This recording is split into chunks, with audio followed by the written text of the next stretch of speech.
All right, guys, welcome back here once again to the hillside. Today, we're going to talk about my Nepenthes or pitcher plant, whatever you prefer, but not necessarily this plant or the other plants I have growing that are doing fine, that are large, putting on pitchers, etc. Here in February, they're just kind of breaking out of the winter doldrums, starting to really green up. And this plant here, I'm telling you guys, is just absolutely taken off. Now, this is, I think, the Nepenthes alata. I'm pretty sure that's what it is. You can see some of these older pitchers that need to be probably cut off. That's the kind of color and shape that they are. It's been a fantastic plant.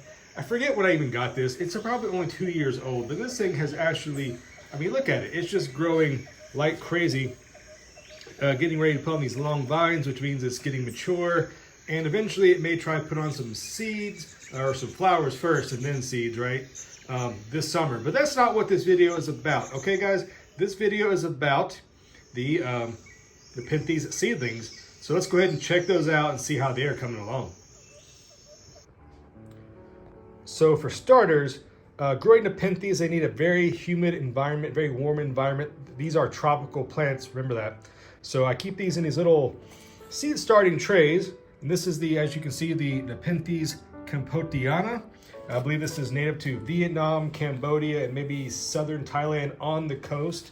You can correct me on that. But I've watched some videos, although it was completely in Thai. A gentleman was doing, exploring for native plants, etc. And, I read the subtitles, of course. But yeah, these guys were growing basically almost at a standing water situation in just a scrubby open field. So there are definitely many different varieties, upland, lowland, swampy type Nepenthes, and that's what these are. So let me go ahead and take the lid off of this and get a closer look. Now check this out, guys. Now these baby seedlings are doing fantastic, and you can tell they're about 2 months on, and they're already putting on little baby pitchers, all right?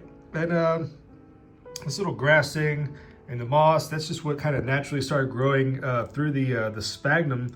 This little sphagnum, I think some vermiculite as well. You can kind of see on the top to give it a little bit of better drainage. But I've really done nothing besides just keep these, well lit. They started out under grow lights. I think they're getting bleached out by having too much light, probably a little too sensitive at this stage. So I moved them downstairs, out away from the lights, and next to the this other large Nepenthes, which is not, like I mentioned, this is not the mother. I did not get the seeds from this plant. I actually purchased these seeds through the mail and germinated them. I've had pretty decent success with germination. I don't really count this. I think there's 9, maybe 10 of these in here. But Nepenthes can take up to a year to germinate. So if you do grow them, be patient. These guys here kind of bunch together. Eventually I will need to separate them out, but they are definitely a awesome little experiment to watch these grow from seed. So let me go ahead and show you this other variety I have here, which is doing not quite as well, but I guess that's to be seen what will come of them. Now this, I'm not exactly sure entirely. Those of you who are like really big into the pitcher plants, I'm sure you'll know a little bit more of what this is describing. But I know the Maxima Boschiana is the last part. I'm not quite sure of the first two, what they are signifying, but those are abbreviations for the full name of the specimen. So this is a 4-way cross hybrid, which is going to be interesting what it develops into. But these guys are, you can tell, are just much smaller. And they are, of course, putting on little pitchers, which is indicative of the species all together, but they're much smaller. So I guess that could just be just the variety is different. They've had the same growing conditions, the same growing medium, everything. So you can just tell the variability between the species. And if I can bring this a little bit closer, check it out. The leaf shape, you can kind of tell the difference in the leaf shape. That's more of like a, kind of like a spade, kind of how it kind of makes like the spade like on your playing cards. As opposed to, let's go back to the other original, the cambotiana. They're a little bit more rounded. So there you go. A little bit of variability in the seedlings. So, of course, I'll keep you guys posted on this journey as they grow from little seedlings into hopefully one day something as massive and as beautiful as this guy here.